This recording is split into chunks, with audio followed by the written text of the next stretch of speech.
Le ministre des Armées Dago Yacoub à Bagasola pour galvaniser les troupes basées dans cette partie du pays à l'effet de mettre hors d'état de nuire la secte Boko Haram. Après avoir reçu les honneurs dus à son rang, la mission que conduit le ministre des Armées Dago Yacoub, comprenant le chef d'état-major général des armées, premier adjoint général Ali Ahmad Akhabash, ainsi que plusieurs responsables militaires, s'est dirigé au quartier général des forces mixtes multinationales situé à une dizaine de kilomètres de Bagasola. Tout comme à Daboua, là aussi, une rencontre élargie aux responsables de la force mixte multinationale et ceux de la zone de défense numéro 4 est tenue. À l'ordre du jour, évaluer la situation sécuritaire et recueillir leurs préoccupations pour plus d'efficacité sur le terrain. Et c'est grâce à vous que l'emblème du Tchad, notre drapeau, est ici très haut. Et ça, vous l'avez obtenu par beaucoup de sacrifices. En restant ici, vous avez opté pour défendre la patrie, le Tchadien et l'intérêt du Tchad.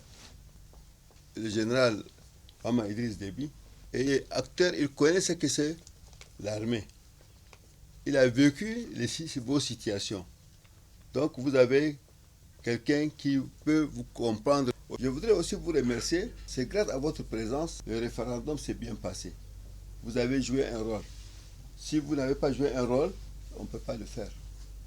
Il y aura, c'est les périodes où l'ennemi du Tchad cherche à perturber.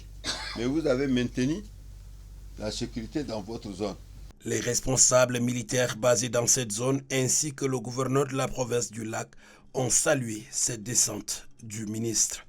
Ils ont dans leurs interventions fait le point de la situation sécuritaire qui, selon eux, est calme depuis un certain temps. Ils appuient ces argumentaires par le fait que plusieurs éléments de la secte Boko Haram regagnent la légalité avec armes, munitions et autres matériels.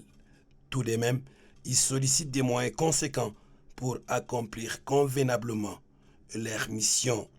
Le chef d'état-major général des armées premier adjoint ainsi que le chef d'état-major de l'armée de terre qui ne doute pas de la capacité opérationnelle des forces de défense et de sécurité basées dans la zone les invitent à plus de vigilance. Après les forces de défense et de sécurité, le ministre des armées a reçu les chefs traditionnels, leaders religieux et opérateurs économiques du département de Kaya pour les féliciter dans leur implication dans la préservation de la paix et la restauration de la sécurité dans la zone.